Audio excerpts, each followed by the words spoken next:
back to my channel. So today we are talking about collecting and making a Harry Potter magical space on a budget. Now, I know there are more than just me that cannot afford all the newest merch, all the, every now and then we come across a rare piece of merchandise, Harry Potter merchandise that we'd love to have in our collection, but we cannot pay the price they're asking for it on eBay. But I'm here to show you, I don't have a lot of money, right? I've just said there are more than just me that can't.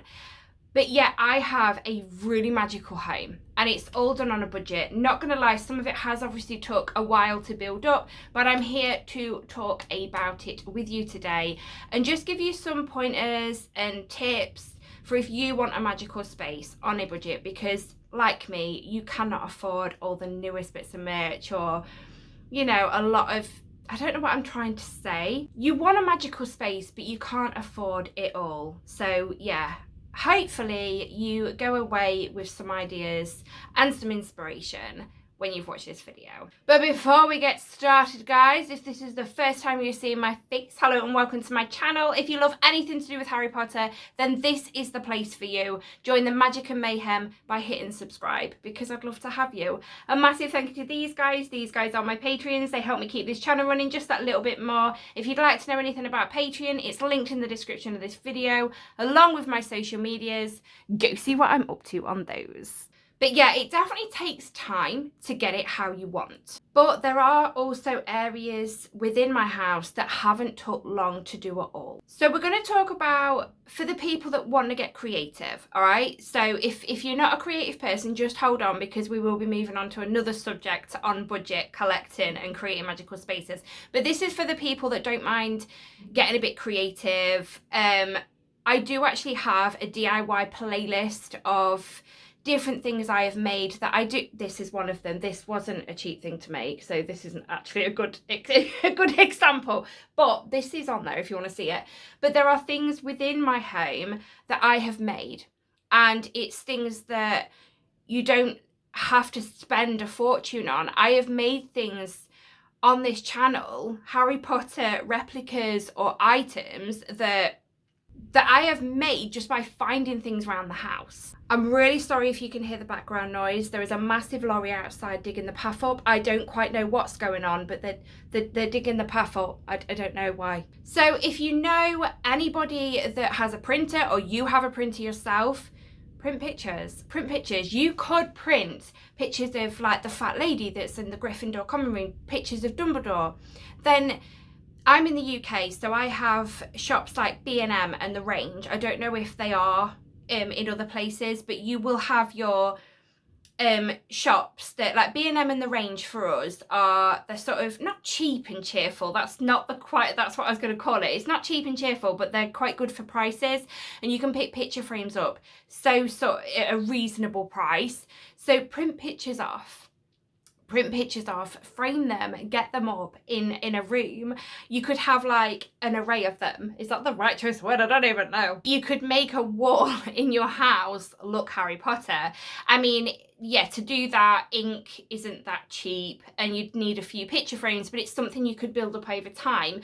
But even if you just start off with a few, it definitely makes a massive change to a space and makes it magical. Harry Potter wallpaper cut-offs. Now, in wallpaper shop, I mean, The Range, for instance, for us has wallpaper. So it has like a section with paint and wallpaper. And they do have some Harry Potter wallpaper. And obviously when you go to the shop looking for wallpaper, you can take cut-offs. I shouldn't be telling you this. You shouldn't do this, but I do it. I take Harry Potter cut-offs and wallpaper, and I haven't done anything with them yet, but I do have a small collection of them and I will be doing something with them. But it's free. I shouldn't have told you this. But there's so much you could do with them cut-offs. You can make you can put them in a picture frame. You could cut it up and put it in a picture frame. You could cut bits off it to make some sort of box frame. Do you know what I mean? You can get creative that way. They're also good for scrapbooking too. But yeah, wallpaper cut-offs is a definite. Like I said, get creative yourself. I do have a DIY playlist on my YouTube channel. Go check it out. See if anything you think, oh, I'd like to make that. Go have a look. But as well, you might not want to make anything I've made. There is a lot of DIYs on my channel, by the way. but it might inspire you and you think, oh, actually, I could do this. So yeah, things like potion bottles. You could make so many potions, and you just need to save old jars and bottles. Don't throw them out. Wash them, keep them, especially fancy ones that you have, that you've had food in the jar, or a nice bottle of wine or something like that. Save them. Don't throw them out. A bit of twine, again, a printer to print a label off. You don't have to use a printer either. You could have a handwritten label, because ideally in the wizarding world they don't print labels off as such. It is kind of, a lot of them are handwritten. If you look at them in the films, you can see that they're handwritten, so it would make it look a bit more authentic if it was handwritten. But there's so much you can do with potion bottles. Literally Google, I've just spat everywhere, I do that all the time. Google and Pinterest are your best friends for inspiration when you want to get creative. Seriously, there are so many ideas on there. Thank me later. And upcycling to make things magical. What I'm going to do now is I'm going to take you downstairs to a section and I'm going to show you what I mean. So this is the start of a honeydew section. I've never really shown it on camera because it's nowhere near how I want it. There's a nice tin of deodorant there as well. Let me show you what I mean. So this was actually a drawer set, and it was my mum's, and she was going to throw it, and I said, no, don't throw it, we can make something. But I'm sure it was a drawer set. If not, just a little shelf set, and I literally just painted it. And there was this as well. There was two of them. There's the other one. And this was the drawer set. So obviously there's 4 gaps there that drawers used to be in. Now I literally just painted them up, and obviously painted them different. So they were like the Honeydukes colours. And then you can fill them. I mean, I printed these labels off myself. They're all over, look. We've got one there, one there, one there, one there as well. And these jars, I got a pack of them. I can't remember where from. But my son, my youngest, he's decided to make sweets, bless him, out of clay. But yeah, he's sort of filled them for me, bless him. I love that he wanted to get creative with that. But again, that's so easy and cheap to do. These things on here, we've got cauldron cakes. We've got Bertie Bott's there. You are supposed to cut them out and put clear windows in. And then we've got exploding bonbons. We've got fudge flies behind there. Have we got any on here that I've made? No, there isn't. But these were just printed. They were templates ready to print. So I printed them out, glued them together, and there you go. I do obviously things like this. This is from the studio tour, and I do have another one of them here. I haven't eaten them. We've got exploding bonbons, chocolate frog. We've got a tin there that's got the rubber frog inside. This was made by my friend Kat. It's so lovely. Yeah, some things are just, this is Geek Gear, that's Geek Gear. Some things are collected over time, that's Geek Gear as well. I think that's a Primark candle, but I could be wrong. So yeah, there are things that I've collected over time. I made this, I printed this out and stuck it in a frame. I could have it in a better frame, but that'll do for now. I just wanted something displayed. This is the kids' sweet shop. We have a pick and mix for them. But yeah, this is a Primark bag. Yeah, so some things obviously I've collected over time. But yeah, other things, most things I do make myself, and you can make, it's not a brilliant display, hence why I've never really shown this area yet, because there's so much I want to do with it. But you get the gist. You can make a magical space. I mean, wands, you can make wands and have them lying around. There's so much you can do. So when you see things, don't chuck them out. Have a think first. When you see things you want to get rid of, have a think first. Can I make that into something magical? Old suitcases, keep an eye out for them, because they're a great decorative piece, because an old suitcase on its own without doing anything to it screams Wizarding World. I mean, on my channel somewhere, I did my own case. It's here. I was given this case. I literally printed a template off, cut it out as a stencil, and did that for Ministry of Magic because I'd be an aura. This is my aura suitcase. But it was fun because it's creative, and I've made it my own. This is filled with things that I feel I would have with me if I was an aura. If I remember, I will link it up there now. If it's not up there, it's because I forgot. But it's on my YouTube channel. I think I can't remember but I can't remember what I called it. Something like What's Inside My Case or something like that. But the thumbnail is a picture of me holding the case, and it will be in my DIY playlist. So again, everything seems to be in there obviously when I become creative and things like that. Everything is in my DIY playlist. So definitely go check it out because it's something fun. No one else will have that case. That is unique to me. And that's another thing with getting creative. It's got so many perks to it. You're doing it on a budget. So that's what this video is about. So being creative, you can do things on a budget. Not only that, you will be so proud with your unique magical space.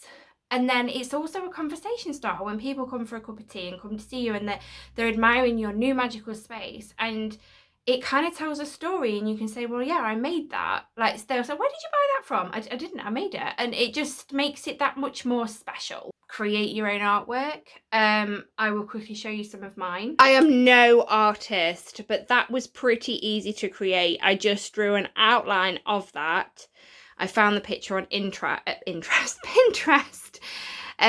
Drew the outline and painted it in black. Obviously did the background first, and then over there I did, hang on, let me get closer, I did a painting of Hogwarts. Again, it's not perfect, it's nowhere near perfect, but I really love it. It's just something magical. This, my kids were eating chocolate coins, and I said, don't throw them coins away. It just reminded me of a niffler, and I created that. And then I've just got this little thing here. I made a wand and glued it to that, and yeah, did some spell. Okay, so I hope for those that like to get creative, I hope I've inspired you. Or I hope that those of you that don't necessarily love to get creative, I really hope I've inspired you to start getting creative, because there's so much you can do. And some things, I say get creative, but it's very little effort, like printing a picture.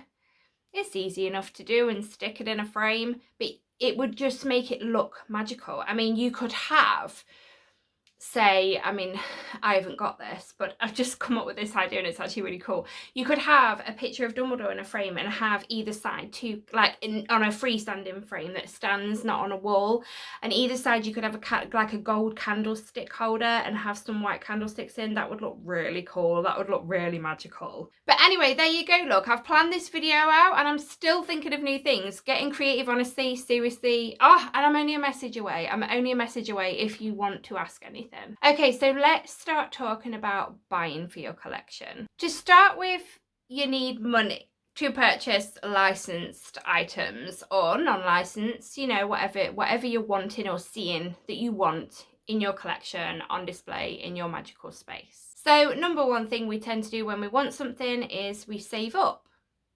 Everybody saves up for things. And then there's birthdays and Christmases. Obviously, you always keep that money aside just in case you see something. Other ways that you can obviously save up some pennies and do it a little bit quicker maybe is sell things you don't want anymore. You know, not the things that you can turn into something magical though. Just like I said, have a think before you get rid of things. But you can sell things online, so you could use eBay. There are other platforms that you can sell on, I do believe. I've never really sold online, so I'm not 100% sure, but a quick Google search and you can find platforms you can sell on. There are also things in the UK, we call them car boot sales. I think in America it's the same thing, but it's a yard sale.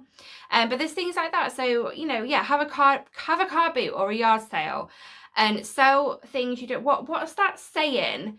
One man's rubbish is another man's treasure. Somebody might really want that. As much as you think, oh, I've had that ages, I don't have it, I don't use it or have it on display or whatever it is you're wanting to get rid of, I don't use it anymore or whatever.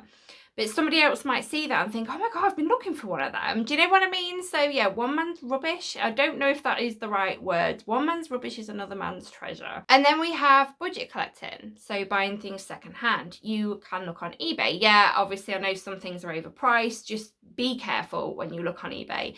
But I have come across bargains on eBay, and I know a lot of my friends have also come across right bargains on eBay. So I do recommend having a flick through eBay. I do it all the time. Back to car boots. Yes, you can sell things at car boots or yard sales, but also have a look around them yourself, because again, one man's rubbish is another man's treasure. Somebody might be getting rid of things out of their Harry Potter collection because it's no longer for them anymore, so you can give it a new home at a reasonable price. Charity shops. I recently did a video of bargain buys, Harry Potter bargain buys. I can't remember what I called the video now, but it's on my channel, and it was only a couple of weeks ago that video went live. And I have got first edition books. I have got all sorts. Like, seriously, charity shops, go have a look. A lot of people commented on that video and said that they've never run into anything in a charity shop before. I think in America you call them thrift stores. Keep looking, because you will eventually bump into something Harry Potter. If you go past a charity shop, go have a nosy. And the best thing about charity shops is, because I have, hang on, 1, 2, I actually have 4 charity shops within walking distance from my house. One of them never has Harry Potter in, so we're not going to count that one actually. One of them does. Three of them do. 3 of them do have had in the past. One of them in particular, I go in. But the best thing, but the best thing about charity shops is you can go in one day and there'll be nothing. Go in the next and there could be something, because they're always putting things out. People are always taking things to charity shops and they're always restocking their shelves. You never know what you're going to find. So just because you've been in a local charity shop and they haven't got, it doesn't mean they never will have anything Harry Potter in. So keep that in mind. When you go past a charity shop, go and have a look. And then, of course, there's Facebook Marketplace. That's another place that I tend to look on quite a lot. You can grab good bargains on there too. So, yeah, if you've got Facebook, use Facebook Marketplace. You can search. There's a search bar, type Harry Potter or whatever it is. If you're looking for a specific thing even, type it in and it will come up. So, yeah, definitely check out Facebook Marketplace. You can also bulk up your magical spaces with non-Harry Potter items. We'll go back to things like car boots and charity shops, or yard sales and thrift stores, whatever you want to call them. They're all the same thing. Isn't it weird how we call things differently? It's really weird. It's really weird, because I know when I was saying charity shops and car boots, oh no, it was the charity shop video, I had my American friends, it's a thrift store, isn't it? And I'm like, yeah, it's the same thing. It's so weird, so weird. But yes, look at even Facebook Marketplace. So car boots, charity shops, Facebook Market, even eBay as well.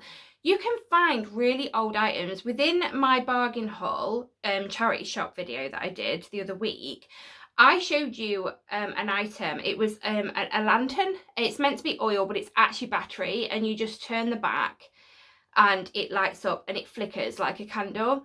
There are things like this all the time, especially in charity shops, car boot sales, and even Marketplace, eBay, things like that, because people are getting rid of things that they don't want.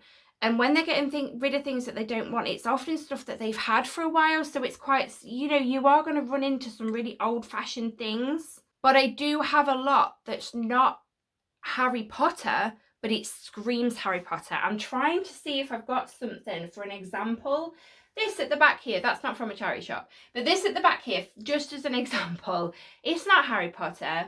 It's a castle that was sold in B&M. It lights up and it glitters hang on, I'll show you. Okay, so I'll turn it on. So look, it lights up and it glitters. Now this was sold in my B&M store around Christmas time, not this Christmas gone, the Christmas before. And my dad saw it and he said it was a cross between Hogwarts and the Yulbul sculpture, the ice sculpture. And he's right, it definitely screams it, but it's not Harry Potter, but it screams Harry Potter. So I think what I'm trying to say is, you don't need to go in shops that specifically sell Harry Potter. When you walk into a shop, keep your eyes peeled, because there might be something in there that screams Harry Potter to you and you can display it. And I am going to say this, something like this, for instance, if this was, I think this was somewhere between 15 and 20 pounds. Look at the size of it and what it does. That is a brilliant price. And I am going to say this, and I know a lot of you are going to agree with me. I think everyone has to agree with me. If this was labelled Harry Potter, this would have been 60 quid. So this is where you can save on money, by finding things that scream Harry Potter that don't have that Harry Potter label on. It will instantly have this drop in price that it would, you know, like I said, this would have probably been £60 if they'd stuck a Harry Potter label on it. So yeah, you can save on money that way. So yeah, I think I've covered quite a lot for you guys. So yeah, get creative, even artwork if you can. But you don't need to do art. You don't have to paint a picture yourself to put on a wall. You can print. There's so much you could do with printing. But yeah, get creative the best you can. There's so much you could do. Pinterest, Google. Go look for inspiration on those, or pop me a message if you want to ask me any questions. I'm not an expert. Not here to tell you I'm an expert, but I'm here to tell you how I've created a magical space. But again, some things do take time. Obviously, I do have replicas and things in my collection, and it's took a few years to build up because I've never been able to afford to just go out and buy. But there are other things you can do while you're saving up for those items, if that makes sense. You can create a magical space and collect magical things on a budget. But I have rambled on enough now, guys, so I am going to go. I'm going to get a cup of tea, edit this video and get this scheduled to come out to you on Thursday. But I really hope you've enjoyed it. I hope I've inspired you and give you some ideas. Let me know in the comments. Talk to me in the comments. You know I love it when you do. If you've enjoyed this video though, guys, please give it a big thumbs up for me because it helps me more than you know. And I will speak to you all in my next video. Bye, Pods Poppets.